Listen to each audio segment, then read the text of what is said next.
Hello everyone, I'm Remy Remsleep and welcome to my show where I make a Mother 1 Iceberg video and you sit there and watch. Before we get started, I'd first of all like to thank fellow Discord user, Redditor, and YouTuber Kaj, as well as my friend Elfie for helping me work on this video script for the Underground and Crystal Caverns portion of this video. I thought I could do it all myself, but my personal life started getting into the way, so I seeked help where help was needed and it certainly paid off, so thank you both very, very much. Secondly, I'd like to thank the following animators for allowing me to show off some of their work in this video: Hannah Phantoms, Tanner Creative, and others I will mention later in the video. Lastly, I'd like to mention that I will be using some clips from the Mother to Earth documentary throughout this video, which is indeed copywritten material. It is deemed fair use as long as I use these clips solely for commentary purposes, and an Iceberg video would count as such. I hope, anyway. If I have to make changes, I will. Anyway, let's begin. Hello 3DS, and welcome to Let's Play Earthbound Zero! How awesome is that? Alright, let's get going. Oh no! It's a ghost! And it's happy. Let's go ahead and fight it. It's a ghost. He's happy. Let's go ahead and fight it. I said those barbaric words all the way back in 2012, and here I am still talking about this game. Earthbound Beginnings is, to me personally, the Superman ice cream of the NES, right up there with my top 2 Mario titles and the original Final Fantasy. I fondly remember playing Mother all the way back in my 3rd grade computer class, showing it to my friends, and eventually completing it around that time. It was such a long time ago, but since then I've played the game several more times and was always intensely curious about its history. This has inspired me to create an iceberg for Mother 1, which, if you aren't familiar, an iceberg is a chart that categorizes information from most commonly known to least common, though that may vary depending on the iceberg. So with this year's Mother Direct happening, Earthbound Beginnings finally getting released on the Switch, and a lot of peer pressure, I have come to the conclusion that now is no better time to make a video on this topic. It's chock full of weird facts, references, and fan theories, because what kind of iceberg doesn't have those lovely abominations? So without further ado, this is the ultimate Mother 1 Iceberg. So shine for all the world tonight, and live for love, give your love to me. マザー、ついに大完成。Precursor to Earthbound, Mother 2. If someone has ever recommended a Mother game to you, it would most likely be this one. Earthbound is like the more popular middle child of the series, probably since it was the only one out of the bunch that actually released on its intended console. But more on that later. Goes under various titles. If you aren't familiar with the Mother series at all, and am wondering why I'm talking about Mother 1 and Earthbound Beginnings like it's the same thing, that's because, well, it is. Mother 1 is the Japanese version, while Earthbound Beginnings is the English version. But that's not all. The English version was originally going to be titled Earthbound, but since that didn't happen, it was unofficially named Earthbound Zero, since, well, there can't be 2 Earthbounds. Then finally, the name was officially changed, again, to Earthbound Beginnings. And luckily for us, it stayed that way. The Franklin Badge. The Franklin Badge is an item that can be used to deflect certain PSI powers back to their caster. According to the game's lore, it has been said that the badge was once worn by Benjamin Franklin himself. If he wore one, then why are there 2 of them? Maybe he just needed one for each peck. And yes, you heard me correctly, Earthbound Beginnings is the only game in the series that has more than 1 Franklin badge in it. Earthbound Beginnings Uno, Earthbound Zero. The Franklin badge is also an item in the Super Smash Bros. Series. Shigesato Itoi did a really good job on animating this game. I mean, I'm really happy for that guy. Shigesato Itoi is the creator of the Mother series. For Mother 1 specifically, he was the director, writer, and lead designer. Thematic and visual similarities to Earthbound, Mother 2. Earthbound and Earthbound Beginnings are both very similar in many ways.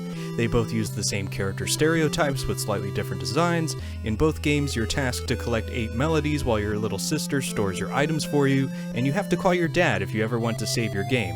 I can go on and on, but so can this iceberg, so let's proceed. Game footage seen in Magicant stage. In the background of the Magicant stage in Super Smash Bros. 4 and Ultimate, you can see footage of Earthbound Beginnings through a tear in the sky. Mother 1 spirits. While on the topic of Super Smash Bros., there are quite a few Mother spirits you can collect. Nintendo of course ranking the highest in the Legendary class. Cancelled English localization despite being finished. Remember when I said in the beginning of this Iceberg that Earthbound was the only Mother game that released on its intended console?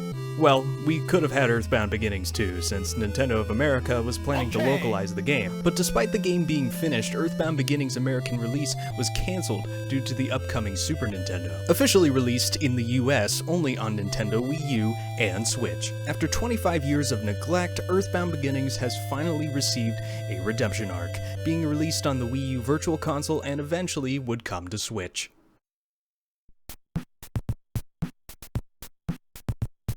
Notorious enemy encounter rate. If there is one solid reason despite Earthbound Beginnings, it is definitely this. The encounter rate in any RPG depends on how often you engage in battles. In Earthbound Beginnings specifically, without getting too technical, the enemy encounter rate is stupendously high all throughout. Battling enemies takes up a grand majority of the game, and sometimes battles will occur spontaneously right after you come out of one, which is the best feeling in the world, I might add. My reason for putting this so high up on the iceberg is because this is one of Earthbound Beginnings' most infamous criticisms, and it's obvious to anyone who plays it. Unfortunately, this is among the many reasons why some gamers would rather just skip it entirely. Clay models. If you're looking at the Switch cover and wondering what this ominous creature standing in the black void is, it's a clay model. And despite what the Switch cover wants you to think, there are a lot of them. There were clay models made for landscapes, good guys, bad guys, and Pippi! Hey, looking pretty good there. We should put her on the Switch cover, that would be perfect. But in all seriousness, I love the look of all of these, so much so that I bought the replicas. I assume that these clay models were made for advertising purposes, as well as for the game's sprite work, considering how similar they both look in comparison. Ape Inc. Ape Incorporated was a company created in 1989 by Nintendo president Hiroshi Yamauchi. The purpose of the company was to potentially recruit outside talent into the gaming industry. Why is this relevant? Well, Itoi was appointed CEO of this company by Yamauchi, and the very first game they ever worked on was Mother. Censorship in the English release. The majority of Earthbound Beginnings cut content is still present in its Japanese counterpart. Blood, cigarettes, knives, references to religion, altering the dialogue to sound less dark and scary, etc. The towns in the Japanese version were originally named after holidays. This would also eventually be changed due to Sanhop's distaste for the idea, who I will talk about shortly. Twinkle Elementary School was originally, most likely accidentally, titled Tinkle Elementary School, which I thought was kind of funny. Additionally, the names of some enemies were changed as well. For example, the irritated farmer we all know and love, Wally, was originally named Redneck in the Japanese release, which is a derogatory stereotype used to describe unsophisticated white Southerners. Oh boy, Itoi, what are we gonna do with you? PSI powers. PSI, which is short for psionic, is the magic system of the Mother series, as opposed to traditional mana and sorcery. According to Itoi, PSI in the Mother universe is a part of everyone. It's only a matter of awakening that power to be able to start learning the various abilities associated with it. In Mother 1, Anna is the PSI juggernaut of the game, while Nintendo uses PSI more on the sidelines, possessing more support and assist PSI abilities. Between the both of them, there are 45 PSI powers in total, with many of them just being more powerful versions of others. Unlike Nintendo, Anna possesses more defensive and offensive PSI abilities, most likely to compensate for having the literal worst attack power in the entire Mother series, and no, that is not a joke. Visual similarities to Peanuts. It has been said that the character sprites in Earthbound Beginnings bear a bit of a resemblance to the characters from the Peanuts comics. So much so that some overworld sprites had to be redesigned to avoid their likeness. It isn't clear if Peanuts actually influenced Mother in any way, but there is a lot of fan art online. Mother titled based on John Lennon's song. Now, I'm certain there were other influences behind the game's title, but Itoi himself has gone on record saying that he was greatly influenced by John Lennon's song Mother for the game's title. The song made Itoi feel an emotion that he wanted players of his game to feel, and even though Itoi looks at Mother 1 like more of an experimental version of its sequel, whatever exact feeling he had that day was quite possibly enough to set the tone for the rest of the series. Catherine Warwick. If you believe the Morning Sun, chances are you have heard the voice of this singer. At the age of 14, London native Catherine Warwick was one of the main singers in the official Mother music album.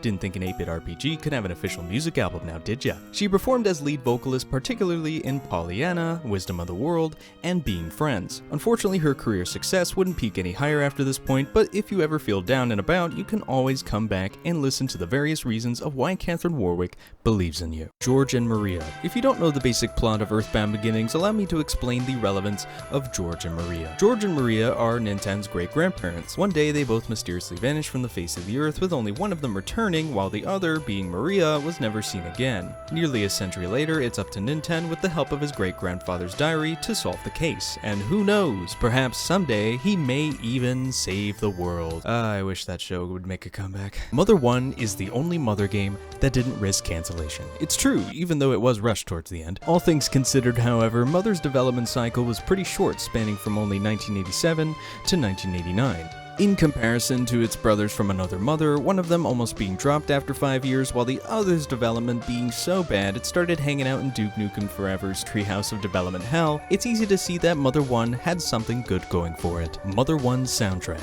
Writing the soundtrack for Mother 1 was no easy task, but with the collaborative effort between Moonriders musician Keiichi Suzuki and Nintendo composer Hirokazu Tanaka, it could be done.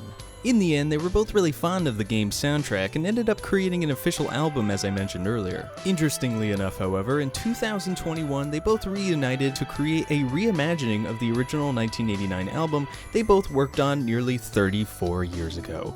Man, that must have been a huge nostalgia trip for them. Lyrics are in English. Considering the fact that Mother 1 was a Japan exclusive for many years, it's weird to think that its album was sung entirely in English. This may be due to the game's setting, or that Nintendo tried to pull off another Star Tropics in attempts to appeal more towards a Western audience. However, that's only speculation. 1989 commercial. Imagine being a small little baby boy standing alongside your best friends for eternity at the base of an intimidating geological nightmare.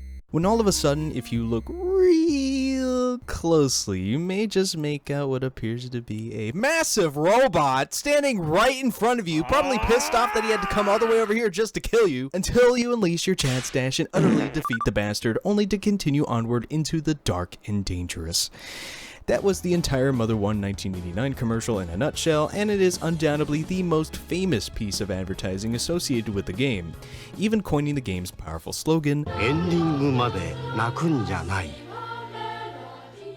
Lloyd or Lloyd. One topic that has been under much debate in the Mother community is which version of Lloyd's name is the right one. In the Japanese version, Lloyd's name is Royd, which comes from the word Roido Megane, which means thick round glasses in Japanese. Some people assume that Lloyd with an I is the better version of his name since it more closely resembles his name from the original Japanese version. Coincidentally, however, Lloyd with the double L's and a Y actually means grey in Welsh, and grey just so happens to be the color of this little weakling's hair. Additionally, this particular name has been seen in both trailers for Earthbound Beginning's official release on the Wii U and Switch, which I assume confirms that Lloyd with the double L's and a Y is indeed his official name, at least outside of Japan. But really, is the game going to be mad at you if you decide to name Lloyd with an I? Being an RPG and all, probably not. Itoi never designed a game before Mother. It's true, going into game development was very new for Itoi since he formerly worked in advertising. In fact, Itoi didn't even know how to use a computer. Therefore, he said the entire game's dialogue out loud to programmers, occasionally word for word. The most fascinating part about this process is that Itoi would judge how good the dialogue was based on their reactions to it. If he ever said anything that made them laugh, cry, or feel some other powerful emotion, he would put it into the game. Now that's psychology. My reason for putting this on the Iceberg is to show that you don't have to know everything in order to create your own stroke of genius. Itoi was approaching his 40s when working on Mother 1, and despite his age and all of his experiences, even he had to start from the bottom when it came to this new venture of his. But with a willingness to work hard, a strong gust of passion, and many people to support his idea, this outsider looking in ended up creating something incredible. Mother 1 plus 2 Easy Ring Hack is the most recommended way to play Mother 1. Remember when I was talking about Earthbound Beginning's enemy encounter rate earlier and why it's stinky poo-poo garbage? Well, I have to be honest with you at this point in the video that there have been a lot of hacks to fix this problem, among other things. One of these attempts is called the Mother 1 plus 2 Easy Ring Hack, in which Nintendo can equip an item called an Easy Ring to decrease enemy encounters. Pretty simple. However, one thing that sets itself apart from other ROM hacks is that the translation for this one is as accurate to the original Japanese dialogue as possible. And since Mother 1 plus 2 was never planned to be localized, nothing ever got cut from the original version. So it's essentially like playing an English version of Mother 1 rather than just playing Earthbound Beginnings. Minus the good sound quality, of course. There's the real drawback. Dragon Quest influence. Whenever Itoi laid down in his bed, he would start coughing uncontrollably due to his asthma. So while sitting up in his bed, he would either distract himself himself by reading a book or playing video games. Dragon Quest was a game that he didn't expect too highly of in the beginning, but would eventually come to enjoy it as he kept playing. In an interview, he stated that the game made him question the traditional elements of RPGs and what he would do if he was ever in charge of making one of his own. He may have not known it at the time, but eventually his wild ideas would gain the interest of Shigeru Miyamoto, the creator of Mario and many others. And from that point onward, the rest was history.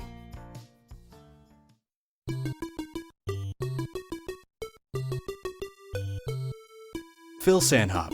Remember that guy I briefly mentioned earlier? Well, we're going straight back to him, since he's pretty important in Mother 1's history, and we probably wouldn't even have an Earthbound Beginnings if it wasn't for him. Though wearing many hats while working at Nintendo, Phil Sanhop originally joined the company as a game counselor in the late 80s. Interestingly enough, after playing a crap ton of Final Fantasy on the Famicom, he became so familiar with the game that he was offered the opportunity to localize it for the Western market. Shortly after he completed this project, he would become the localization producer for, you guessed it, Mother 1.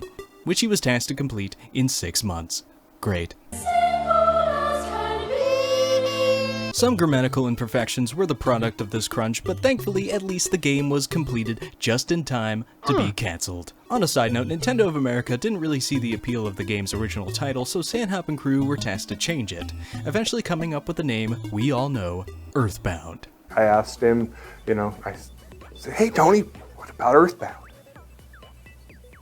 Kind of liked it, kind of grew on him. Neo Demiforce hack. Before 1998, the only way you could play Earthbound Beginnings at any capacity was if you were one of the lucky few to own a prototype cartridge, which if you could imagine, there weren't very many of and were often exchanged at a heavy price tag. You know, being a prototype and all. However, that all changed when a 17-year-old by the name of Steve Demeter, leader of a translation group called Neo Demiforce, managed to get into contact with a prototype owner in hopes of dumping the game's content online for everyone to play. They would eventually succeed in doing this, not before making some minor changes of their own, such as fixing some of the game's grammatical errors and spawning the unofficial title that would be tied to the game for the following 16 years. That title being Earthbound Zero, Mother to Earth documentary. If you like Earthbound Beginnings like I do, or just want to know what the hell's going on here, then I recommend you checking out Mother to Earth, which is a 1 hour and 36-minute long documentary detailing how Mother became Earthbound and how Earthbound became Earthbound Zero. The focus of the film is on tracking down the game's various prototypes and along the way conducting interviews with the likes of Phil Sanhop, Steve Demeter, Keiichi Suzuki, and many others you will most likely not see on this iceberg. That being said, if you want to check out this documentary, definitely support these guys and get yourself a copy, or go check it out on Vimeo. It's a must-see if you're an Earthbound Beginnings fan. Mother 1/Earthbound Beginnings in a nutshell videos. This is talking about a couple of videos on YouTube that summarize the entirety of Mother 1's story with the use of stock images and memes. Other than that, there's not much else to say about them, but I do encourage you to go see them for yourself. You'll be in for a real treat. Mother 25th Anniversary Edition. Though I personally never had any intolerance towards the game's visual appeal, some people may prefer the look of the Mother 25th Anniversary Edition, which is a hack of the original game that contains redesigned spritework, command menus, and even map layouts to a certain extent. Much like the Easy Ring hack, the enemy encounter rate in this one is also not as excessive. However, I did find it to be a little too easy at times, but difficulty can be subjective. The sprites were redesigned to closely resemble that of the clay models, and new fonts were added into the game too, which was definitely a nice touch. There's also another version of this ROM hack for those who prefer the original character sprites over the newer ones, creatively titled the Vanilla Sprites patch. One final thing to note about the 25th Anniversary Edition is that it uses the same translation that was seen in the Easy Ring hack. This very translation originally being created by Clyde Mandolin, Tomato. Saying that this guy has contributed a lot to the Mother series would be a massive understatement. Being a professional Japanese to English translator, Clyde Mandolin did indeed work on the incredibly faithful translation for the Mother 1+2 Easy Ring hack. But that's not all he did. As a matter of fact, he's better known for working on the Mother 3 fan translation released back in 2008 and for writing the Legends of Localizations book series. This next tidbit is a bit off topic, but apparently he also works at Funimation, which makes a lot of sense. Those two things go together like peanut butter and jelly, or in this case, tomato and jelly. Mother Remake. While on the subject of Clyde Mandolin, he started a project back in 2007 for the purpose of recreating Mother 1 using Mother 2's gaming engine. However, at some point he dropped out of this venture, leaving fellow Mother fans to pick up where he left off.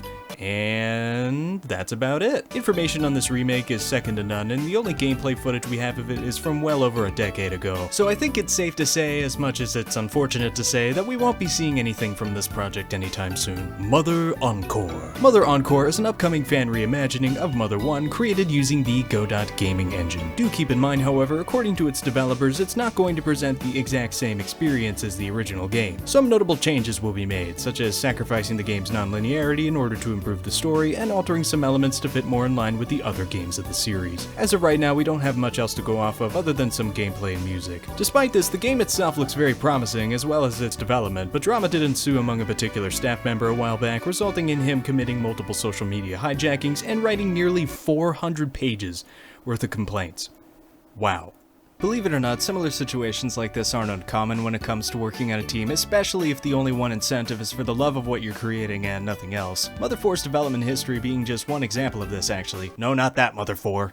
That's better. So let's hope that Mother Encore's development doesn't run into any more problems and that everyone involved can maintain healthy relations, because what they have going on here looks pretty remarkable. Mother 1 map. If you think this little goofball is the map like he says he is, then Mother 1's map should be called the Atlantic Ocean, because holy crap, it's big. That's me. One thing that I absolutely appreciate out of Mother 1's map is how large in scale everything is in comparison to you. Unlike the overworld map for games like Final Fantasy or Dragon Quest, where you're basically a giant walking around in a tiny landscape, Mother 1's map feels incredibly proportionate to your character, and it all feels like one big piece rather than just being cut up into several pieces. Unfortunately, this expansive map doesn't provide you too many reasons to explore it, with little to no content aside from the main story and a couple of side missions here and there. Though I wouldn't say that for places like the Duncan's Factory, which have little gift boxes hidden all throughout the area for you to collect items from. However, due to the location's sheer size and complexity, it's often considered a stopping point for some players. To me personally, I've always enjoyed running around in Mother 1's map, since it never feels as restrictive as the other games in the series. Like, legitimately, if someone can make a ROM hack where you can just run around freely throughout the entire map for the sake of exploration, that would be awesome. I would be down for that. Mother 1 run feature. So in the original Japanese version, there wasn't any sort of run feature present in the game, at least not until Phil Sandhop put one in for the English version. Well, kind of. It's more of a fast forward button, since it speeds up not only you, but NPCs and cutscenes simultaneously. A proper run feature wouldn't be implemented until the Mother 1+2 version of the game, but in all honesty, I think they both work just fine. This leaves Mother 2, or Earthbound, to be the only Mother game that doesn't have a run feature in any of its official releases, unless you count the skip sandwich. Super Mario Bros. 7. In Twinkle Elementary School, you can talk to a student who will ask you if you have ever played Super Mario Bros. 7 before, which I'm certain you never had unless your uncle works at Nintendo. Then I'll believe you. The closest thing we have to Super Mario Bros. 7 anyway is 7 Granddad, and that's not even an actual Mario game. Jokes aside, in the Japanese version, the child will instead ask you if you have ever played the game Dragon Quest IV. The reason why this was changed in the English version is likely due to Nintendo not owning the rights to Dragon Quest, but the fact that it's in Mother 1 must mean that copyright laws work a little differently in Japan, I suppose. I don't know that much about it, go ask your parents or something. Pippi based on Pippi Longstocking. Now this one's a little obvious, but in case you don't know, Pippi Longstocking is a fictional character who first appeared in Swedish children's books throughout the mid-20th century. These books would later be adapted into films that would make their debut around the decade Mother was being worked on. Additionally, in the Japanese version, Pippi will ask you if you think her socks are too short, an obvious reference to Pippi Longstockings,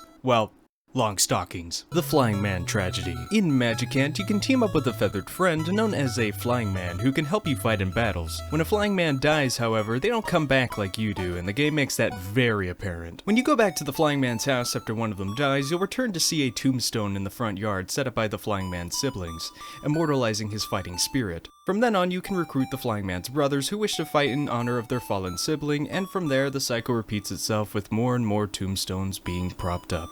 This is just one of many examples of Mother's realism, as there are plenty more to discuss the further we go down this iceberg. Yeah, there you go. Yeah. Hank's bat.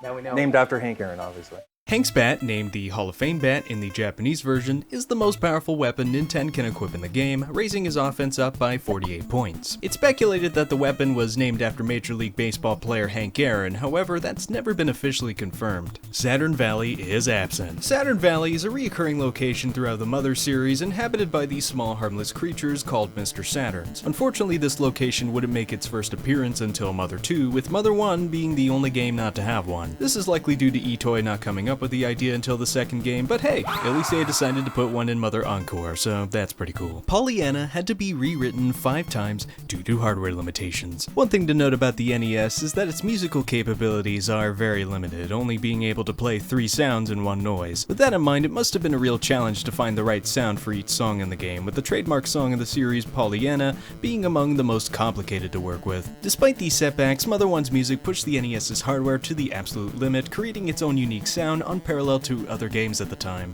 8 Melodies demo tracks. The 8 Melodies is incredibly important to Earthbound Beginning's identity, so much so that your main objective throughout the entire game is to collect various pieces of it. While I was doing some research, I found a couple of demo tracks for the song, one of them being shown off in the Mother to Earth documentary, while the other one being uploaded to Keiichi Suzuki's MySpace page. Both of the demos are pretty much identical to the final version, but I still encourage you to go check them out anyways. Mount Itoy was not playtested. Mount Itoy's difficulty spike is quite a spectacle. I mean, we get that it's the big bad final level in the game and that it should be hard, but some of the enemies here can give you an absurd amount of damage. So much so that there are even game guides out there that state that there's no shame in running away from these battles. Eventually, Shigesato Itoi himself shed some light on this, simply saying that there just wasn't enough time to playtest it, likely due to Mother being released not long after this point in development. Nintendo Nana using unknown duo PSI power in commercial. I know that the concept of team attacks exists in other games, just not in the Mother games. In the 1989 commercial, Nintendo Nana charge up a PSI attack together, but it's never really specified what it is since it's not in the actual game. It's assumed to be PK Beam, but that's really all I can say about it. Also, since when was there ever a point in the game where you can defeat a giant robot without the use of a tank, or, well, a giant robot?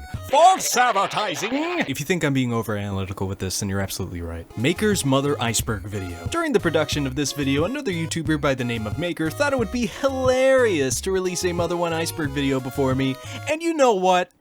It's actually pretty good. The video itself is short and sweet, being around 17 minutes long and even containing a couple of topics I didn't even think to include on this iceberg. It's a great video overall, but there are a couple of flaws I like to point out, to which the very comment section of that video have beat me to the punch. I thought it was really strange that for the first 5 seconds of the video, the camera zoomed in on this gentleman, referring to him as Shigesato Itoi, which we know what he looks like, and that's not him. And then all of a sudden, he starts calling him Shigesato Itao for the rest of the video. Despite these minor screw-ups, it's a great video overall, and I encourage you to check out his channel since, you know, his whole shtick is making iceberg videos, so if you're into that kind of thing, definitely check him out. A lot of people wonder who that girl is, because seriously, she knows so many things that she should know. She knows about magic hands. Isn't that weird? The Spokane Mystery Girl is by far the most normal character in the entire game, with no theories being made about her whatsoever. Ladies and gentlemen, you just experienced a Class S lie. If you ever get stumped in Earthbound, there's always a guy in each town of the game who will give you hints of what to do next in exchange for money. The equivalent for this in Earthbound Beginnings is strange to say the least. There is a lonely little girl who resides in Spokane, though claiming not to be a resident there, but your assistant, who will give you 3 hints for the perfectly reasonable price of $1,000 each. I mean, you really could just glance at a game guide for free, but whatever. After talking to her for a little while, she'll then suddenly disappear into thin air with no explanation. Ooh. Now, there are a lot of theories surrounding who or what this girl is. One theory speculating that she is a piece of Queen Mary's consciousness leaking into the world, while another theory suggesting that she's either related to the Hitman in some way, or that she's simply some kind of ghost, which would make more sense considering that there is a literal haunted mansion here. Anyway, with that being said, let us continue to submerge even deeper into this Mother 1 madness.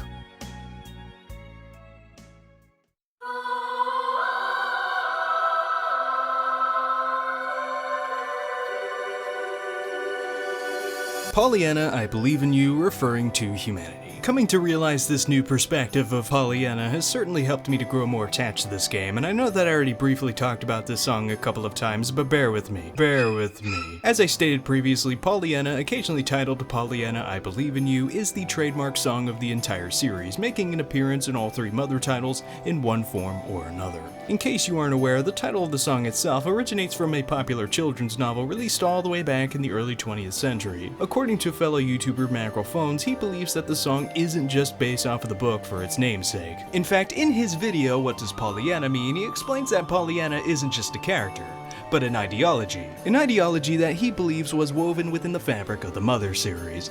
The title character of the book, Pollyanna Witter, is a young 11-year-old girl who is best described as having a naive, childlike optimism towards the people around her, even if said people are downright cruel and unforgiving. This type of optimism is known as positivity bias, or in this case, Pollyannaism, an overwhelming belief in the goodness of humankind that can be both insightful and a detriment. The relationship between Mayor Goodman and Ninten is a perfect example of this. When Mayor Goodman starts barking orders at Ninten, you just kinda go with it. Why? Because humanity is worth fighting for, even if it's for this scumbag. It's that very outlook on life that make these characters who they are and gives them more motivation to save the planet aside from achieving their own personal goals. I really encourage you to check out Macrophone's video about this subject, since he does a much better job at explaining it than I do. Ninten is Ness's father. Oh boy. Ladies and gentlemen, pull up your long sleeves and grab a Clorox wipe, because now we're about to start scrubbing the filthy toilet bowl that is fan theories. Now personally, I'm not one to dabble in these sort of affairs, but I did want to note this on the Iceberg since it's the most common theory associated with Mother 1. I mean, it's already difficult enough to tell the difference between the two, so naturally fans assume that they are related in some way. But when it comes to Ninten being Ness's father, there is a major contradiction, that being the short time span between the events of each game. In other words, the probability of Ninten being Ness's dad would be pretty much impossible. On the other hand, there is evidence in Mother 2 supporting the idea that he is his father, since Ness originally received his signature red cap from his father. But that could be anybody. There is a much more plausible theory out there, this one being that Ninten and Ness aren't exactly father and son, but instead stepbrothers who share the same father. After all of that time, we thought he was just at work. As theories tend to go, take everything I just explained with a grain of salt, if not the whole salt shaker. Anyway, moving on. Takeshi's Challenge. If you thought that Mother 1 was pretty frustrating and cryptic on its own, then allow me to present to you a potential change of heart. By 1986, the idea of celebrities designing video games was a pretty new concept, and one that was without reluctance and uncertainty. Shigeru Miyamoto himself was already pretty skeptical of this idea in the first place, and his skepticism would only worsen by the existence of Takeshi's Challenge. This is a game that was designed by a Japanese celebrity, Takeshi Kitano, and is widely regarded as being one of the worst video games of all time. This would leave such a bitter taste in the mouth of Miyamoto that he very well could have had a reason not to work with eToy in order to prevent another video game disaster from happening. Kenisu 3000. In 1998, a man by the name of Reed Young created a popular Mother fan site called Starman.net. It was widely considered to be, for decades, a central hub area for Mother fans to share their affections for the series across a global scale. This one user on the site we're about to discuss is named Kenisu 3000, otherwise known as Kenneth Locke. According to his profile, he is a hardcore fan of Mother 1 in particular, and has made various contributions over the years regarding his love for the game. For starters, he was among the first to upload scans of the Mother Encyclopedia to the internet, which prior to this, no such resources were readily available. Secondly, he has worked on a substantial amount of Japanese to English translations for both the Mother Encyclopedia, the Mother 1 novel, and for the even more obscure Mother 1 manga, all of which I will elaborate more on later. Lastly, one other thing that people know Kenisu 3000 for is for his artwork.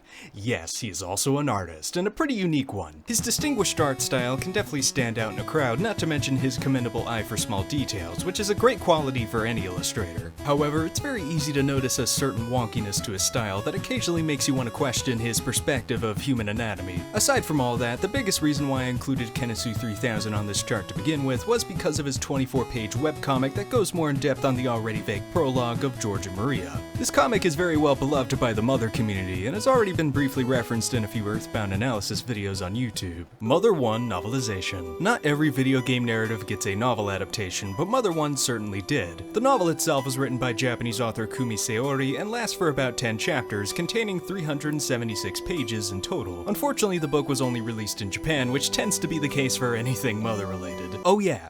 Don't be fooled by the original story subtitle on the cover, by the way, because one thing that many people don't know about this novel is that it is very different from the original source material. In fact, the differences between the novel and the game are so vast that you can pretty much consider the novel to be an alternate reality of sorts. Though that isn't necessarily a bad thing, since I'm currently reading through chapter 9 and I've really enjoyed it thus far. I'll talk about what makes the novel so different more in length as the video goes on, so stay tuned. 2001: A Space Odyssey. influence. According to Itoy, the various sci-fi elements seen throughout the Mother series took heavy inspiration from the 1968 film 2001: A Space Odyssey, a film regarded by many as a staple in the sci-fi genre. Gotta learn from the best. Itoy has also stated that the film granted him a deeply rooted love for monkeys, which might explain a couple things. Boku/Ken. Much like the game he is a part of, Nintendo himself has also gone by various names in the past. Boku being one of these names, which means me or myself in Japanese. To provide some context, the biggest point of Nintendo as a character is to personify the player, so it makes sense as to why some Japanese publications would give him this name in the first place. Another name that he went by was Ken, which was specifically used in the novel, but that's not the only difference, I assure you. This final name that Nintendo has gone by is pretty weird, honestly. This name being Douglas Holloway, the only one of Nintendo's name changes complete with a last name. This one originates from a Mother 1 Choose Your Own Adventure book, which did not release outside of Japan. Why am I not surprised by that? Queen Mary singing Cave of the Tail theme. Like I said before, the main objective of Mother 1, aside from beating the living shit out of aliens, is to collect 8 fragments of a mysterious song as beseeched by the Queen of Magicant. One thing to note about the Mother series is that it isn't just a blend of sci-fi and reality, but also has some fantasy elements with dragons, queens, and bards, all of which are only really relevant here in this strange pink-clouded paradise we call Magicant.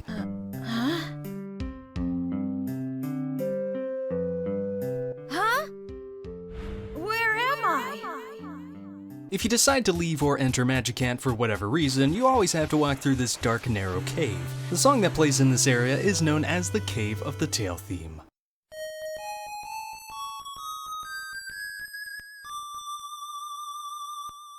Some fans have speculated that this isn't just some ordinary spooky cave music, but Queen Mary attempting to sing the 8 melodies only to fail time and time again.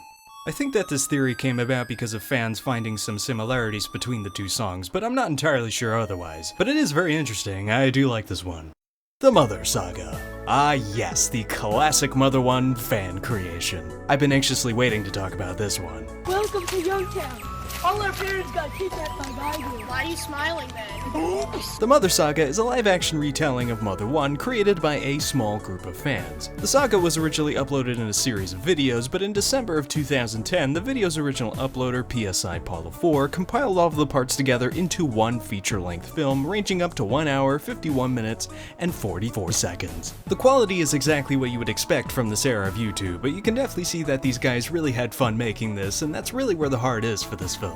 There's nothing more wholesome than a group of neighborhood buddies coming together to make a movie, and I'm no stranger to this kind of thing either. In Super Smash Bros. Melee, I sound weird. I sound like poopies. I understand the feeling quite well. Our main cast of heroes includes Nintendo, played by Super NES 1000, PSI Paula 4 herself as Anna, Jeff Kirby 58 as Lloyd, who is probably my most favorite character. I mean, just look at his interpretation of Lloyd's clay model. If they made this into a refrigerator magnet, they would make so much money. Just saying. And lastly, Death Star 1995 as Teddy. Other more minor characters were usually played by Snake 128512, Mom and Dad 2, and Amaterasu Dialga. For the sake of this video and curiosity, I got into contact with PSI Paula 4 to ask her what her favorite part of filming the project was, and this is what she had to say. That would be the scene at the beginning of part 9, where the Blah Blah gang member chases after Nintendo, Anna, and Lloyd. My brother Jeff Kirby 58, however, was unable to keep up with us running, being way younger than us, so the gang member was only chasing Nintendo and Anna. The way Lloyd is just left behind as myself and the others run across a busy street in the distance without even looking is hysterical to me. This was the scene that she was referring to.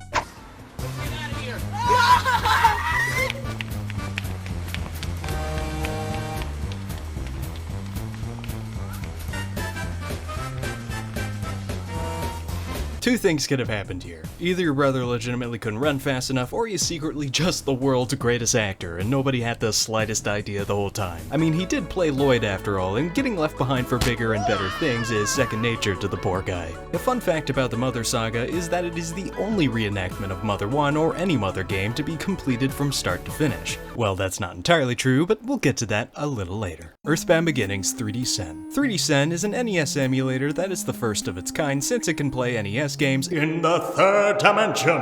In 2016, the creator of 3D Sen, Geode Studio, uploaded some gameplay footage of Earthbound Beginnings running in this emulator. It definitely looks like there is still some optimization left to be done, but it's a work in progress nonetheless. At least that's what we're led to believe anyway. As it currently stands, this 3D profile is still under development, and there are no plans to release it publicly as of yet. Matham Draw Mother 1 Remake. If you thought that Earthbound Beginnings in 3D Sen was a cool idea, then you might like the look of this underground gem. Get it? Because it's the underground tier? Whatever. Anyway, from what I could find out about him online, Matham Draw is a fellow artist and game developer located in France. Though it doesn't seem to be his most current project, he has worked on his own Mother 1 remake a few years ago using the Unreal Engine 4 gaming engine. This remake has a very Octopath Traveler feel to it, complete with 2D character sprites running around in various 3D environments. And by various, I mean almost all of them. Podunk, Magicant, the Yucca Desert, Mount Itoy, Duncan's Factory, the Rosemary Manor, etc. With the obviously crazy amount of work that has already been put into this, it's a shame that there isn't some kind of playable demo of it, at least not one that I know of. Mother Roots. If you didn't think Mother 1 had enough remakes already, well, here's another one. That was close. Now for a second there, I thought that this wasn't going to be a Mother remake. Wouldn't that be terrible? Out of all of the remakes I talked about so far, Mother Roots is probably the most obscure of the bunch for two major reasons. Firstly, the only place where I could find anything about it was through the game's official Twitter page. Secondly, and most importantly, there isn't much content available surrounding the game's development aside from the occasional enemy sprite showcase and a couple of songs. This remake is also relatively new, so that also might be a contributing factor to its obscurity. As for the purpose of Mother Roots, it aims to be as faithful as possible to the original sprite and map designs with additional updated graphics and music. Aside from that, there isn't much else to talk about, but I did begin to realize something while writing this. Mother 1 has received the most remakes out of the entire trilogy, which makes sense considering how different it is from its predecessors. Cerebrum PSI Block Trick. Whenever you're running amok through the caves of Mount Itoy, be on the lookout for this little fella, who's known as a Cerebrum. This creature is quite a joy to fight. Allow me to elaborate on why that is. Whenever Anna becomes a level 8, she'll learn a new PSI power known as PSI Block, which is a really handy ability and does exactly what you think it does. When in use, this ability prevents an enemy from using any form of PSI power at all, and this ability doesn't wear off either, so once it's activated, it's irreversible. This ability is especially useful against enemies who are heavily dependent on PSI attacks, but very few are quite like the Cerebrum, who can't fight without using PSI. You don't say. Just use PSI Block on him, and from that point onward, he's basically rendered a joke of a living organism. You can pretty much end the fight right there if you want, or you can get Anna to use PSI Magnet on him and leech off of his PSI points. Who knows, a little extra scratch may save your life down there in those unpredictable caves. Unused enemy sprites. Hidden within the game's data are two unused enemies, the first one being a literal pillow, and the second one is Pippi. Well, this is awkward. I can imagine that there would have been a brief fight with Pippi after breaking her out of the casket, with her mistaking you for a zombie or something. As for the sentient pillow, what a missed opportunity, man. This enemy could have been iconic for all we know. Hashtag justice for the Mother 1 pillow. Come on guys, let's make this a thing. Ruler. In the town of Marysville, you can buy a 12-inch ruler. Great! Does it do anything useful? No, it doesn't.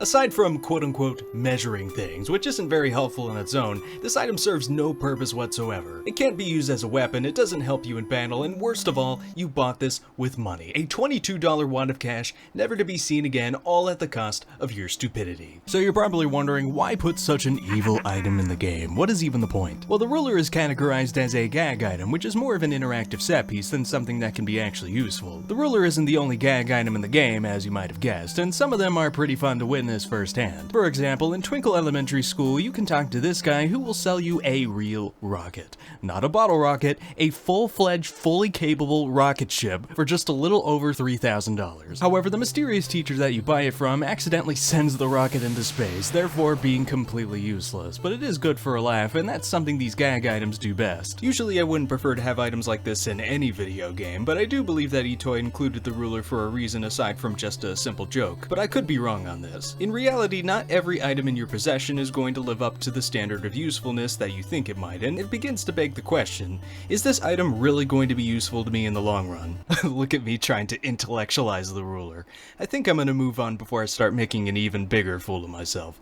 Let's continue. Pippi and Teddy have identical stats. Teddy may not know how to use PSI like Ninten or Anna, but he makes up for this with his physical strength, an attribute that is only unique to him even throughout the entire series. He has the highest offense out of any other character, Mother, which would make sense just by looking at him. But did you know that Pippi also has these same attributes? Though you would never know it, since when you first meet her, she is a level 1, unlike Teddy, who starts off at a level 18. The fact that she's also a temporary party member doesn't help out either, so you never really get to see her true potential in battle. Ninten was designed after Itoi. Being the only writer on Mother 1, it would make sense that Itoi would put his own life experiences in the game. Write what you know, as they say. Some similarities I could find between Itoi and Mother's protagonist is that they both suffer from asthma, have a shared fascination for penguins, and both had an absent father growing up. Aside from that, I couldn't find any other noteworthy similarities, but do let me know in the comments section in case I missed anything. Mother Encyclopedia Travel Guide likeness. Mother 1 is a pretty weird game on its own, but the Mother Encyclopedia is even weirder, and in more ways than you could possibly imagine. Unlike most game guides around this time, the Mother Encyclopedia feels more like a bizarre travel guide. For starters, it contains real-life photographs of various locations you'll visit throughout the game. Union Station, Spokane, Mount Itoi, Ninten's house, and even Queen Mary's castle. You can also find a real-life picture of Mayor Goodman, this guy, and some random alcoholic. It's speculated that this individual is actually the same lady that offers Ninten an alcoholic beverage at the Lighthouse. Yes, that actually happens in this game.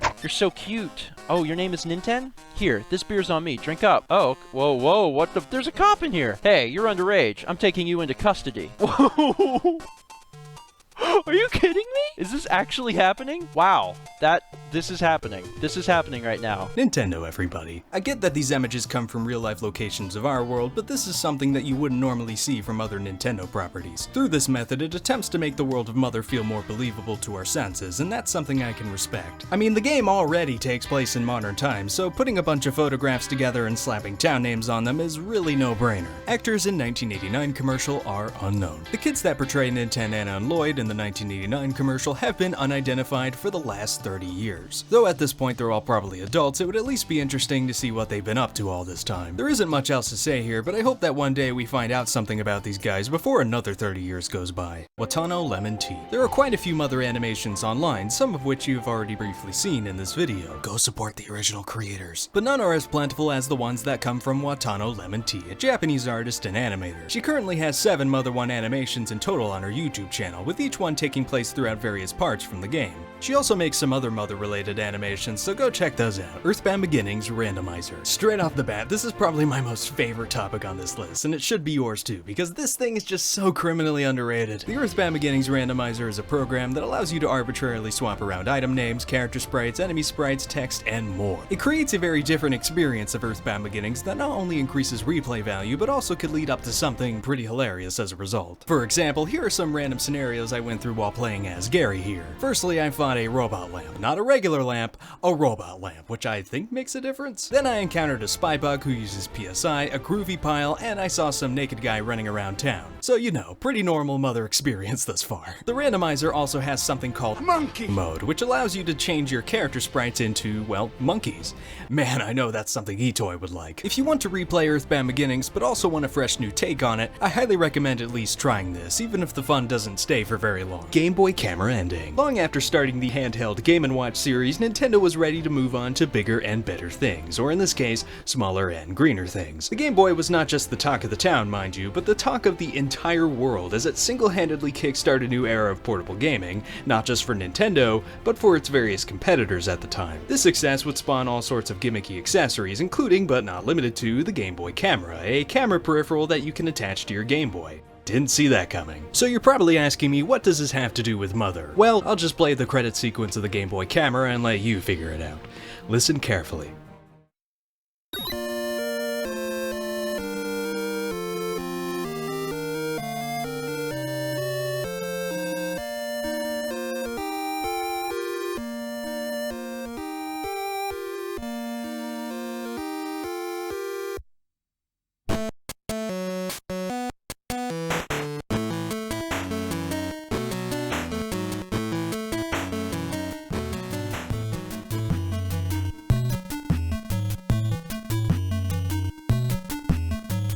That's right, out of all of the songs the Game Boy camera could have ended with, they chose the Twinkle Elementary School theme from Mother, a game that is completely unrelated to this portable peripheral in every sense of the word. However, there are some differences between the two songs, so definitely give them both a listen whenever you feel up to the challenge.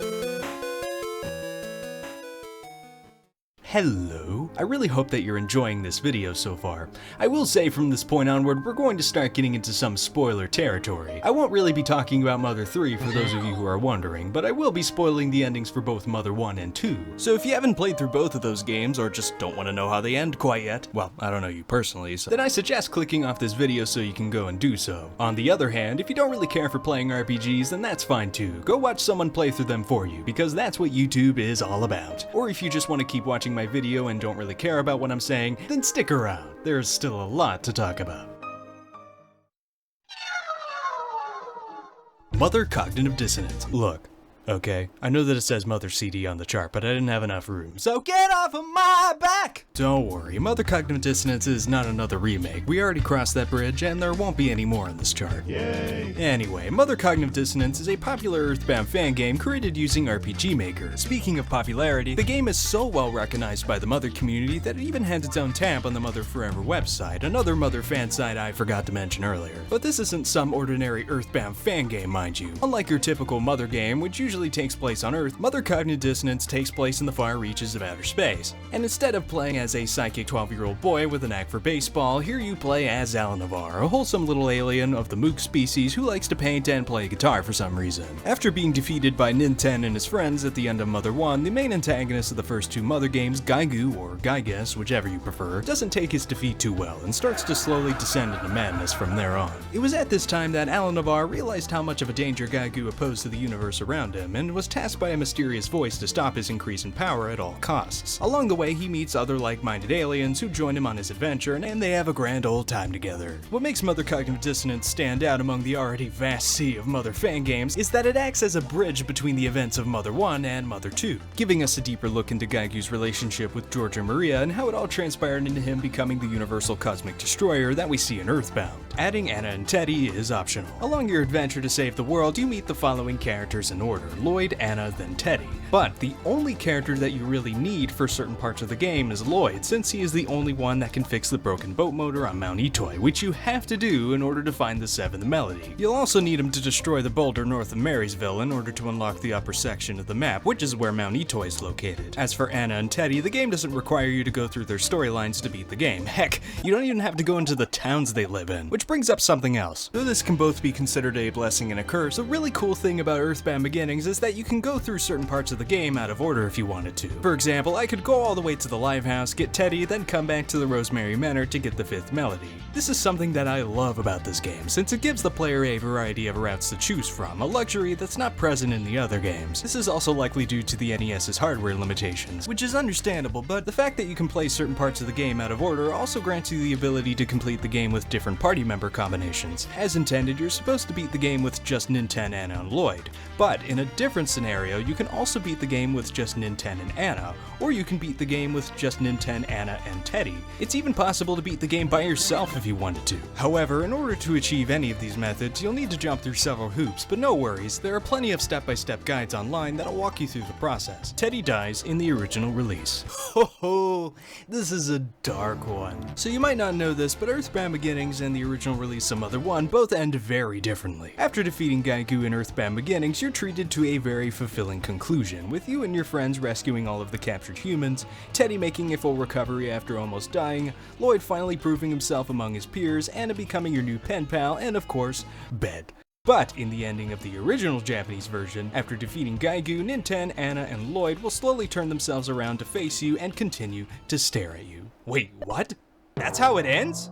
I wish I was kidding, but no, that's how it ends. You did it. Here's a stale Skittle for you to break your teeth on. Congratulations. I'm not even trying to make this sound like a creepypasta, that's just how it is. In its defense, however, Conch prefers this ending because of its suspense, and it really makes you use your imagination on what happens after this. Despite this, the ending was updated in the Mother 1+2 version of the game, but Japanese fans would still have to wait another 13 years to really see that happen. Anyway, so let's get back on topic here. Because of this ambiguous ending, many fans have concluded that Teddy, after fighting R7038, passed away after failing to recover from his critical injuries. However, there is one hint that reassures us of his well-being, if you can call it much of a hint. After checking him, it's revealed that he is still breathing, but very softly, potentially lending us the notion that he's just fine, but you can take that as you will, since the Mother series is already chock full of ambiguity anyways.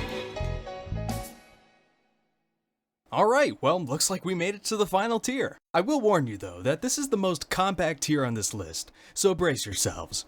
Are you ready? Here we go.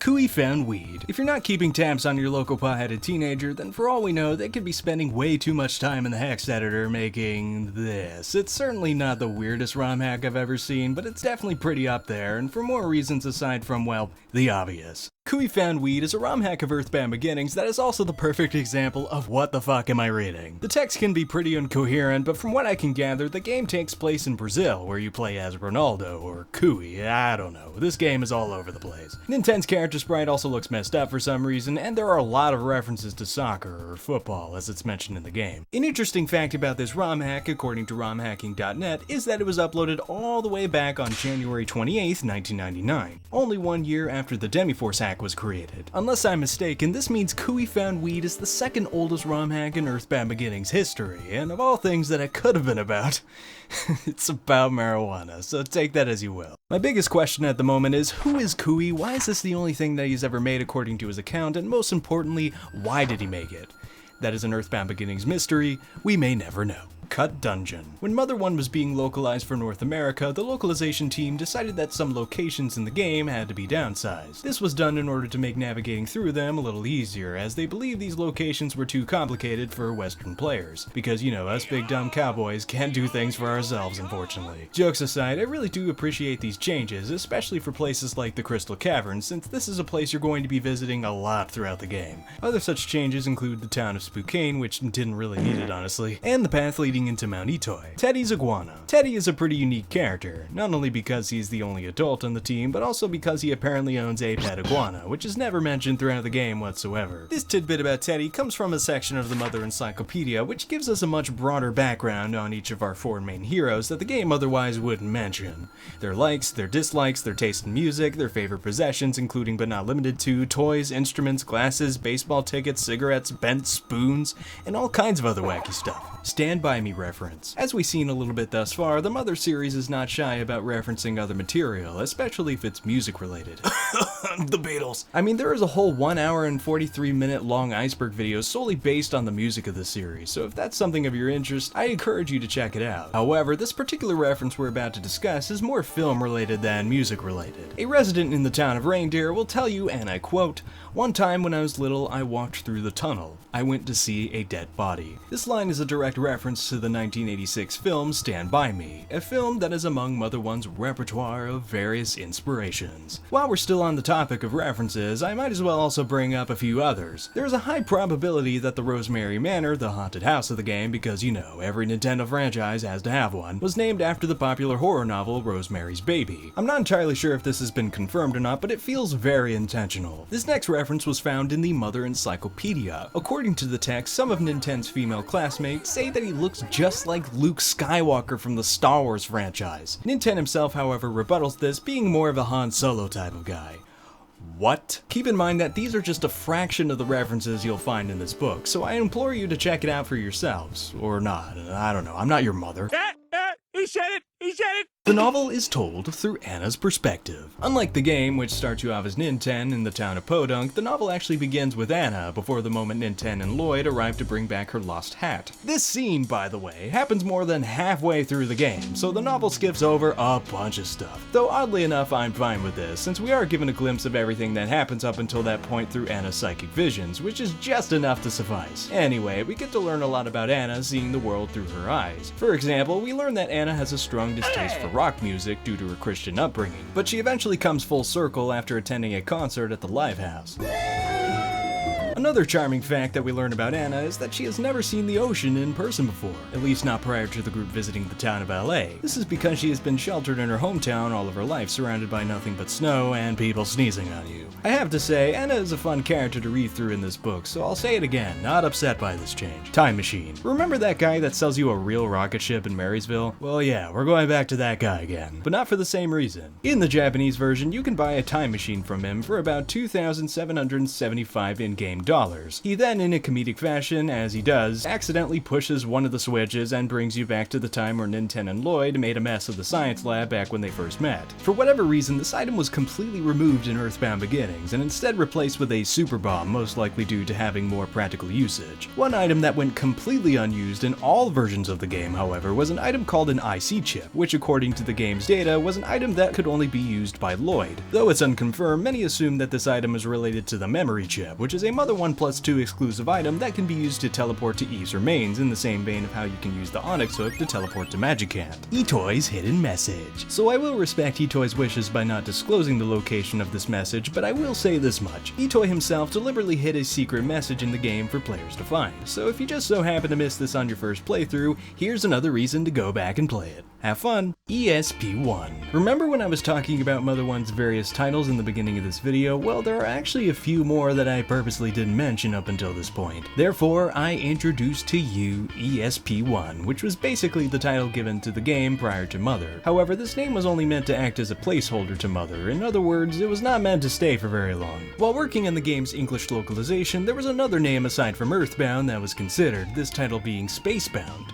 But since the game, well, never takes place in space, the title just seemed misleading if anything. However, Phil Sandhop did hope that Spacebound would make a return for the game's sequel, Earthbound being the first game and Spacebound being the second game. If we're following this same pattern, then what do you think Mother 3 would be called? Universe Bound or Galaxy Bound? Ooh, Galaxy Bound. Now that sounds kinda sexy. I'm not even kidding when I say that what I just said is exactly what Steve Demeter said about the Earthbound Zero title. It's hysterical. Go watch the Mother to Earth documentary if you haven't already. One final name that was given to the game and the series in general was Earth Adventure, which is a title that is seen exclusively in China and Taiwan. It definitely doesn't roll off the tongue like Earthbound, but at the very least it's not something too deceptive like Spacebound, so that works. Can we decide what's going on? I'm looking at this loose script and I have no idea where we are. I almost didn't even hear about this one before working on this Iceberg chart. So during the prime days of Starman.net, there existed Radio PSI, an ongoing interactive online radio show where you can request songs, play games, and talk to the DJs who were running the whole thing. But that wasn't all Radio PSI had to offer to Mother fans. A group of 5 legendary Mother-loving landlubbers created Foppies of Borange, which is a popular radio play of Earthbound, or Mother 2, that was performed live on the station from 2007 to 2008. If you're unfamiliar with what a radio play is, think of a theatrical play but minus the visuals and up the imagination. That's what a radio play is. According to the Foppies of Orange website, it's considered to be one of the greatest video game fan work endeavors of all time and would reach a momentum of popularity that would eventually kickstart various spin-off series. Likewise, a radio play of Earthbound Beginnings was born, titled Lloyds Are Not Christmas. As you can tell just by the name, the show is above all things a parody and never really takes itself too seriously. What makes Lloyds Are Not Christmas stand out, however, was its heavy reliance on improv, unlike Foppies of Orange, which had an established script every episode. For better or for worse, this would lead to a lot of confusion, which was especially the case for the leading role of Ninten, Stephen George, who had no idea what was happening pretty much the entire time, and the fact that he only played a sliver of the game the show is based on, it certainly didn't help his situation. Despite this, one thing that did come of Stephen while being a part of Lloyds Are Not Christmas was the awakening of his iconic voice for Ninten. Take a listen. I'm wandering around aimlessly. Alright, let's see. Oh, look, grandfather's journal. That sound means I got it. Why are you so blue, Panda Bear? That's because my uncle lives here and he peed on everything, probably. It's so freaking annoying. I wish I had a gun. My God. Did anyone notice that the word Spokane has poo in it? Anna, stop looking at me. Do not lust after the flesh. Other such voices include Jamie Carignan as Lloyd, Jane Tovar as Anna, and Muhammad Abdul Rahim as Teddy. You might remember me mentioning Kaj, who helped me do some research on this tier. He personally grew up listening to these radio plays and highly recommends them, though that might be just his nostalgia talking. Either or, check it out for yourselves. Ninten plays Minecraft. Once Lloyds Are Not Christmas officially ended, everyone continued to move on with their lives. But Stephen George wasn't ready to give up on his golden child Ninten voice so quickly, as he had other projects in mind. Introducing Ninten Speaks, a show of his own creation where, as Ninten, he talks about pretty much anything. complaints against complicated math equations, why robots shouldn't be making cereal, the importance of why you shouldn't drop babies. It's quite a hoot, but it doesn't end there. Not long after this, he would start making Minecraft Let's Plays, while of course staying in character. The story is that Nintendo somehow trapped himself within the Minecraft universe, so now it's up to him to survive in this new environment. Probably must have used the 4th D-slip in his sleep or something, I don't know. I wonder if that's possible. Anyway, his Nintendo Plays Minecraft series would only go on for about 56 episodes, but even then, it doesn't end there. He would also take his Nintendo alter ego to McDonald's and would even make a literal Nintendo Christmas album. White Christmas. You know what? These lyrics are kind of boring, and it's really slow. Why did I agree to do this song? I'm telling you why.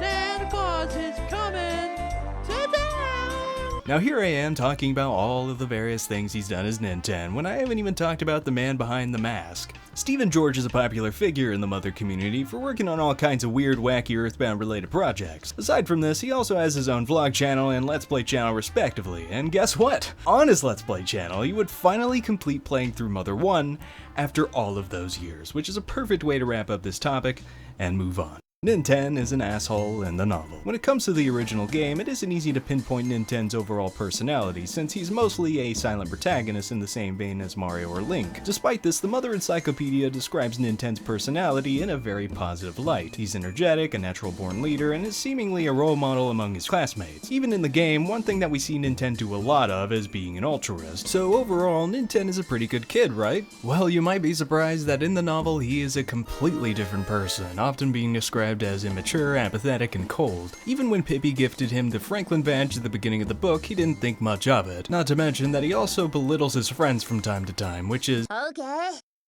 No, Ness. That's not okay. That's never okay.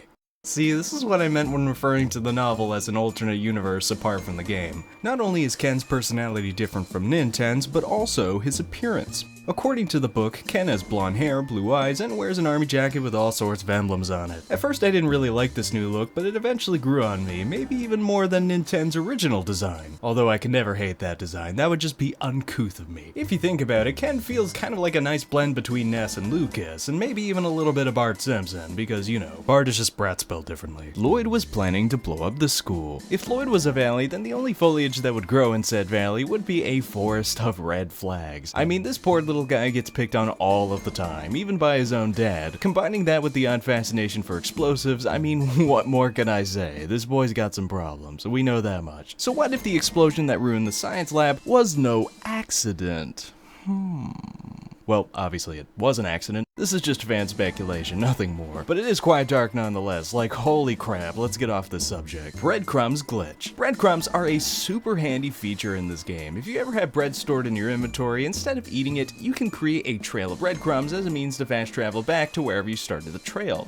Given how gargantuan the map is for this game, this feature is certainly a necessity of life, especially when your party are in the midst of danger. There is a game-breaking glitch that you can do with these in order to skip large portions of the game, and speedrunners use it all the time. The catch is, there are a couple ways to do it. The simplest way is to first have Pippi in your party. If Pippi herself starts a breadcrumb trail but gets removed from the party after returning her to the mayor, then she will keep the crumbs in her inventory. You can then retrieve the crumbs back from her by going to her house and talking to her, but since she was removed from the party, the breadcrumb trail she set earlier would reset. So if you decided to follow her breadcrumb trail, it will teleport you to, from what I can understand, to be Mother Purgatory. A monochrome playset of Reach, home to a bunch of jumbled up assets from the game, as well as a lot of grass. Interacting with some of these jumbled up assets will actually bring you to the locations where those assets belong. Again, great for speedrunning. If you're getting all excited and ready to use this for yourself, then allow me to destroy your spirits by saying this glitch was completely patched in the American release.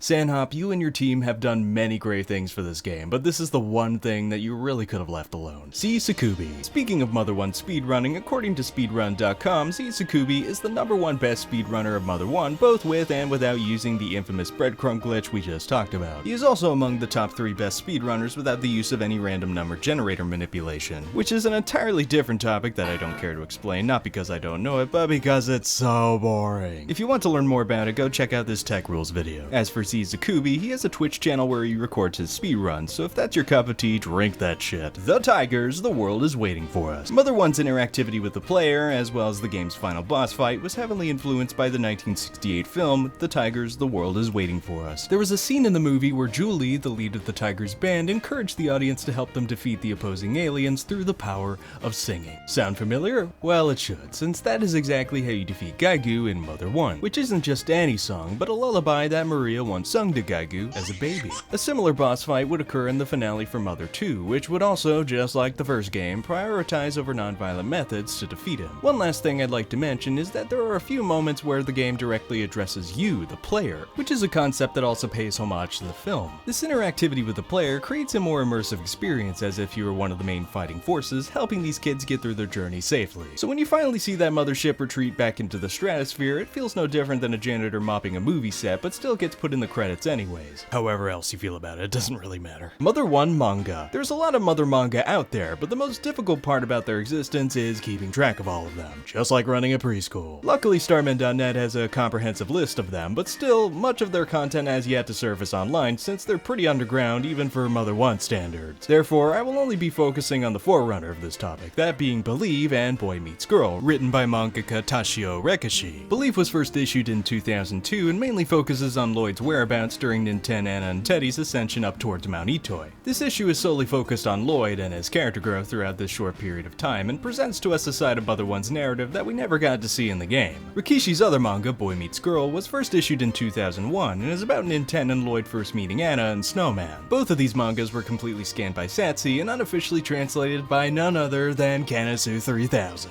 Hey, we know that guy!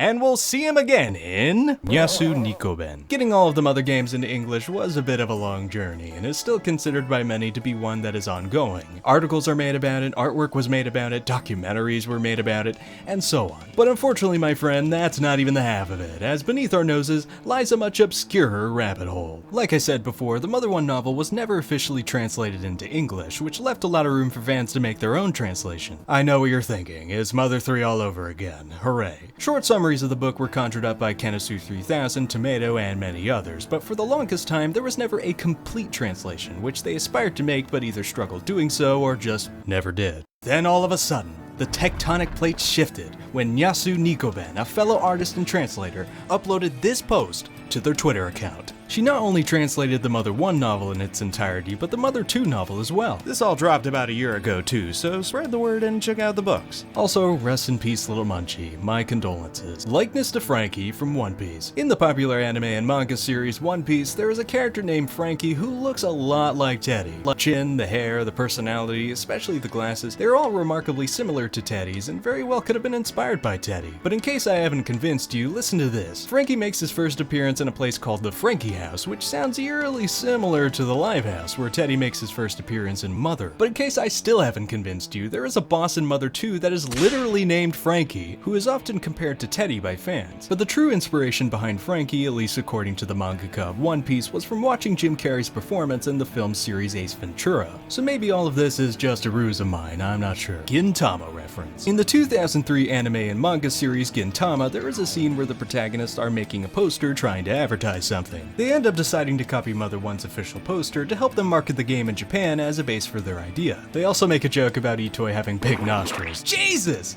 Certain victory guide. If a Nintendo character was being chased by zombies, what do you think they'd say? Great oogity boogity, watch out for the zombies. Oh darn, here come the zombies. How about Jesus? Well, that's exactly what we see in an illustration of Ninten running from a synchronized pack of the undead, and understandably so. The Certain Victory Guide itself, where the image originates from, is a Japan-only video game strategy guide, and much like this image, there were other official publications from Nintendo with characters throwing out obscenities, much like the time where Kirby said shit, or where Mario said shit, or where Diddy Kong said shit. Yep, all of these are real. Why do haters hate 8-bit philosophy? Now, I found this video purely on accident only a couple years ago, just by looking around some Wisecrack playlists. Allow me to give you some backstory. At my local college, I took part in a philosophy class where we would often watch videos made by Wisecrack, which is a popular YouTube channel that specializes in critical analysis of various forms of media, and of course, teaching philosophical ideas. They go about this in all sorts of ways, even creating a series of videos using 8-bit video games as a visual tool titled 8-bit 8-bit philosophy. In Season 1, Episode 23 of this series, they explained the ideas of controversial philosopher Diogenes the Cynic, and out of all of the games they could have used for this video, they chose Earthbound Beginnings. When I first saw this, it felt like I just happened to meet an old friend of mine at McDonald's or something. It was bizarre. But what's really bizarre is that the game's official release on the Wii U Virtual Console would happen only 5 months after this video was uploaded. Could this be possible foreshadowing? Who knows, but it would make for a good wisecrack video. Early prototype footage. It's easy to tell from this footage of Mother 1's development that a lot of changes were made to the final product, including sprite placements, map designs, enemy pairings, and other more minor changes like how there used to be grass in Mount Itoy and how there used to be a train track splitting between the town of Snowman. At least I think it's Snowman. The enemy designs are about the same, but as I briefly mentioned, the enemies seen in this footage are paired together in ways that you don't normally see in the final game. Also, Nintendo and his friends walk down the stairs diagonally for some reason, and there is a really small piece of the Mother logo that is clipped off at the right bottom corner of the screen if you pay close attention. I barely noticed this at first, which is something you're probably going to say to yourself a lot if you watch this more than once. Mother Toy Theater production. Tyler Banadaiga, a fellow YouTuber and musician, created a 1 hour and 47-minute long stage play of Mother 1 using cardboard and paper cutouts to retell the story. It's honestly super impressive. The amount of effort that went into making this must have been back-aching. Like someone had to have handmade all of these backgrounds, props, and characters, not to mention the music, which fits this style of storytelling quite nicely. Though it's not an exact retelling of the game, it's more of a retelling of the game mixed with the novel, along with some artistic liberties. For example, the play starts off with Anna and Snowman, much like in the novel, but Nintendo is not named Ken in this play, nor does he look like him, but he does still act like him. Maybe we should listen to her, Nintendo. Who's leading this group? It was my great-grandpa who's tied to all this crazy stuff. I'm the one who left home on his own. Neither of you knew what to do till I showed up to save you. Don't forget that I found you hiding out in a garbage can behind your school, Lloyd. Now I've got this girl along who somehow figures she can just take over. There are also some events that occur in this play that don't happen in either the novel or the game, so it's its own unique experience that's really worth tackling, especially considering how underground it is, even among the Mother community. As of writing this, the movie only has 965 views, which is super unfortunate because this should be worth so much more than that. Do me a favor and go check out this guy's channel whenever you're not too busy fighting your local possessed lamp or naked doll thing. Keep Eve Glitch. Much like Pippi or even Teddy, Eve is also a very temporary addition to your party, though it doesn't have to stay that way. We all know what happens. You encounter R7038XX, there is a huge robot battle, Eve defeats him but is also fatally wounded herself, and within her remains you find the 7th melody. At least that's how it's supposed to go. However, through executing this pretty simple glitch, you can keep Eve in your party all the way up to the game's grand finale. But before I explain how this glitch works, I first must explain a weird fact about Mother 1's code. Battle sequences in this game typically don't last for very long, but if you manage to stay in battle for up to 255 turns, the battle will just end. That's it. So with that in mind, while you're fighting R7038XX, you can use this item called a flea bag that will greatly reduce any enemy's offense and defense. Therefore, he is no longer strong enough to defeat Eve like he's supposed to. Furthermore, 255 turns later, you win the battle and Eve still remains in your party. It's pretty cool and all, but unfortunately, just like the breadcrumb glitch, this one was also completely patched in the English version. Red Rocket. Oh no. We made it to this one. So because of Red Rocket's explicit content, I'm going to be light on the details, but I will say this much. Red Rocket is a ROM hack of Earthbound Beginnings that was created in 2009 by Coco. No, not the ape. Not that ape either. That's not even... whatever. This ROM hack is very similar to Kui Fan Weed in its absurdity, but holds a very low bar in comparison due to it containing some not so nice things involving animals, as you could probably tell. However, what makes Red Rocket so interesting is more of its accessibility than its content, since trying to find a download for this thing is like trying to find a Bulbasaur in a greenhouse. We know very well that it exists thanks to a couple of videos online, but at the time of recording this, there is currently no way to download and play Red Rocket, at least not that I know of. Unused logo. So did you know that Nintendo actually submitted 2 logo designs for the game? Of course there's this one, which would become the logo's final design, but then there's this one, which is a little bit lesser known. Kinda reminds me of some of my old drawings. I think that it still gets its point across, you know, with the UFO and everything, but let me know in the comments section what you guys think. Yay or nay? Nintendo Mannequin.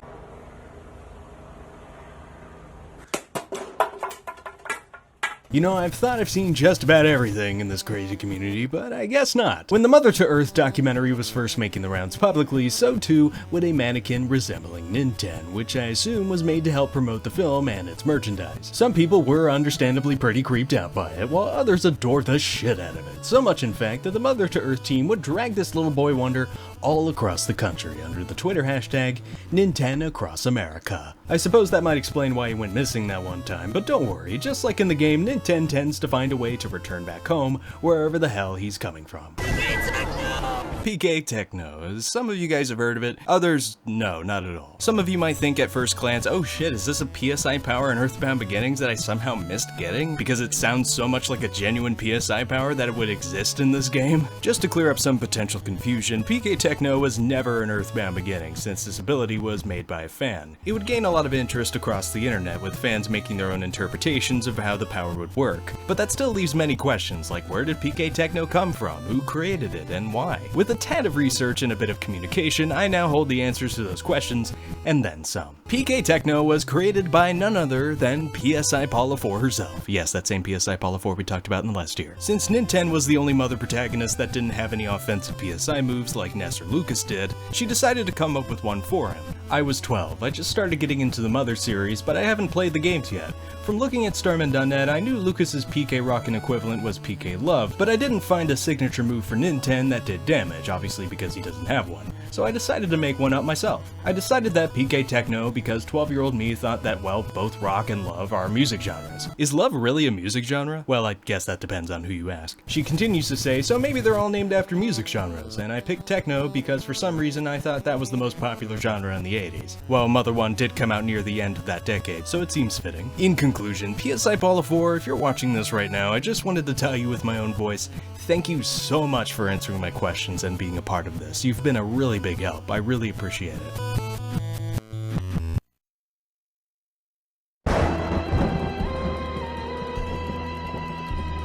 Post-credits scene mystery. As I mentioned earlier, Earthbound Beginnings has a more fleshed out ending than its Japanese counterpart, providing more substance to the aftermath of your adventure. But one thing that fans still scratch their heads over to this very day is what did Ninten's father want to tell him over the payphone? He says quote unquote something new has come up but doesn't provide any more information than that, and the game just ends there. The English localization team probably created the screen under the impression that Mother 2 would be a continuation of Ninten's story, but since that didn't happen, we're just left with something pretty confusing. At the same time, it also gives us a taste of something that very well could have been. Remember Gaigu. Remember Gaigu is a 5-minute long animated short created by Haggis Led Dude, otherwise known as Haggis Guy. I'm so sorry if I butchered that, by the way. The video is a drama, showing the strong relationship between Gaigu and Maria before it was eventually torn apart by George's actions. You can find a short teaser of this video on Haggis Led Dude's YouTube channel, but the full video can only be found on Newgrounds. Not long after the video's release, it made the front page at the site and even received a daily second place award.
Gaigu voice auditions. This is referring to a few voice performances for Gaigu on YouTube. Here's just a sample of one of them created by We Are Earthbound.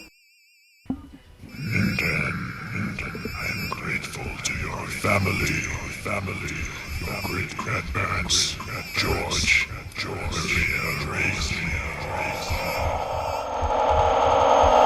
Youngtown Subliminal Message. While playing through Earthbound Beginnings, or Earthbound Zero as it was called then, a fan discovered an odd pattern with a certain patch of grass sprites in Youngtown, this pattern taking the form of 3 6s, or 666. Similarly, there's a peace sign and infinity sign right outside of the Yucca Desert, which looks a little more intentional. But as for the 666 in Youngtown, I think this one is more of a coincidence if anything. Encyclopedia WTF.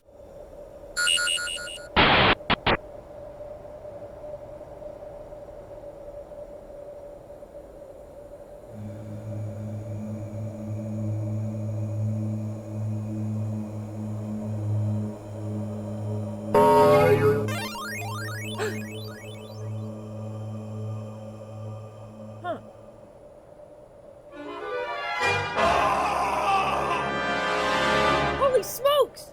I'm real. Huh?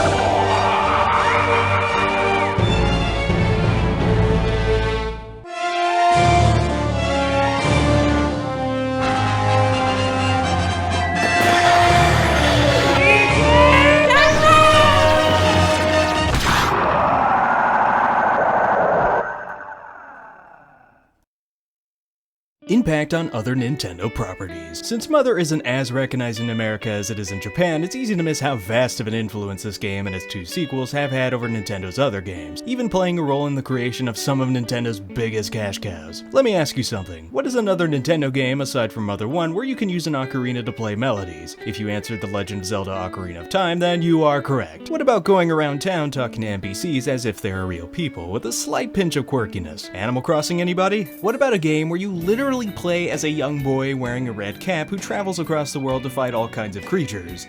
That's right, Pokemon! Yes, Pokemon, Nintendo's most lucrative IP. Even the design for Mewtwo takes after Gaigu, believe it or not. Of course, not every aspect of these games take direct influence from Mother, but you can definitely tell that some elements were borrowed and implemented in their own unique way. And I'm not even gonna start with non-Nintendo games, that's an entirely different lecture. Though if you are interested in learning more about it, I suggest checking out the Mother Forever website, or even their YouTube channel, as they have conducted many interviews with game developers who were inspired by the series. I'll leave a link to the website in the description down below.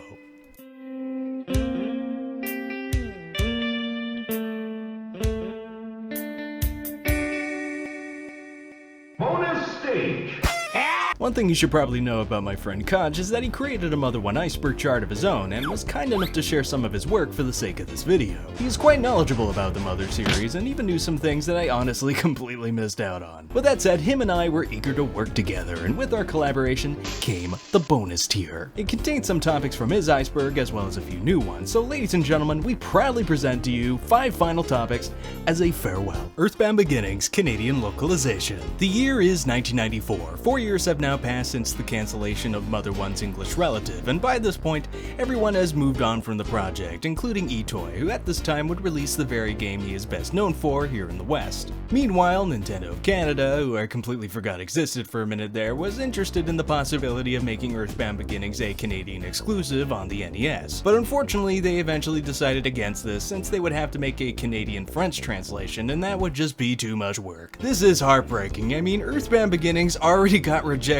once, so the fact that it got rejected again, but by Canada, just makes me want to sing the blues and weep like a sorry sailor. Forgotten Man in Reindeer Town. Now, anybody in the Mother community will tell you that Reindeer Town is the most unnecessary town in the game, which they are partially right. You won't be able to find anything relevant to the plot here, but there are some weird interactions to be had, especially with this guy who you'll find hiding in a shroud of trees. When you talk to him, he'll say, "I am a man whose existence does not matter. My importance is so small that I may not be missed should I disappear." Now, this exact manner of speaking sounds identical to that of the Forgotten Man in the Crystal Caverns. But what's to say of this particular scenario, and how does it all connect together? Well, that I am not sure of. This mystery is very similar to the Spokane Mystery Girl in that there's really not that much to scratch at. So I'll simply just conclude by saying it's really up to your interpretation. Unused check descriptions. In total, there are 2 check descriptions that went completely unused in the game. The first one being with the possessed doll. Spooky! The doll walks by itself! This check description can be found in both both Mother 1 and Earthbound Beginnings code, but for some reason went completely unused. The last one is with your short swabble with Teddy at the Lifehouse. If you decided to check him during combat, his description would read as the following. Maybe he's not really rotten to the core, which says a lot about his character, and I really wish they could have kept this in the game, but oh well, it's the thought that counts. There's one more interesting piece of text that went unused, but this one would have been related to talking rather than checking. This would have been used in the cave of trapped civilians. Instead of 2, there are originally going to be 3 people that you can talk to in here. This unknown third person would have said, "Not that I have claustrophobia, but I can't stand small closed spaces." I wish I knew the reason why they didn't use this one, because this sounds very Earthbound-like. Nintendo is still unplayable in Super Smash Bros. If you have heard of the Mother series through the Super Smash Bros. Games, then welcome to 90% of the population. In the first Smash game on the N64, there were only 12 playable fighters, and out of those 12 fighters, one of them was set to represent the Mother universe. Nintendo had to choose one over the other, and of course, as we all know, they chose Ness for this position. Eventually, Lucas, the protagonist of Mother 3, would also join the fray, but unfortunately for Nintendo, he still has yet to make his mark on the roster, even though he is the protagonist of the very first game that started the whole damn series. Perhaps this provides evidence that Itoi never intended Ness and Nintendo to be 2 separate characters from each other, which might explain their visual similarities and Nintendo's overall absence in the Smash games. But by that same token, the Smash series clearly acknowledges Nintendo as his own character, as we can see by these images. But when it comes down to it, he's still not playable, and we're still left to speculate among ourselves. So what are we left to do? Make mods, of course! Some fans in the Smash community have put together some really convincing mods to put Nintendo in the game, and they are super cool to look at. My favorite one being in Project M, where they give Nintendo his own moveset and everything. Earthbound Beginnings ranked a #1 bestseller on Wii U sales. It's time to take a rewind back to that special day. The day where Earthbound Beginnings finally officially released on the Wii U Virtual Console. Emphasis on officially, by the way, meaning that Nintendo actually released the game. 25 years later, talk about a surprise entrance. Now you might be delighted to hear that when Earthbound Beginnings came out, it hit the top of the recent sales chart, and not just in North America, but also in Europe, even outselling the likes of Splatoon, which at the time was a brand new IP. It's really cool to finally see Earthbound Beginnings get some success after all of that time laying in Phil Sandhoff's desk drawer. Alright, let's see what else we got here. We did an Encyclopedia WTF, that was like 2 weeks out the window. Hey, hello. Yeah? You can stop now. What? Yeah, you talked about everything. Oh, really? It's over? Yeah. I can't believe it. Yeah, neither can I, but get off the set. This is my show now. Well, this was certainly a journey, wasn't it? To give you an idea of how long I've been working on this thing, I started all the way back in mid-February, which was like, what, 9 months ago? Man, I don't even want to think about it. To conclude this video, I have played a lot of great video games. Even Earthbound and Mother 3 are both very great games in their own way, but nothing has hit me quite like Earthbound Beginnings has. It's one of those rare works of fiction that really stick with you. Whether you love it or hate it or don't even know what it is, I hope at the very least that this video has given you some kind of appreciation for this game's bizarre existence and all of the things that have come of it. Thanks for watching.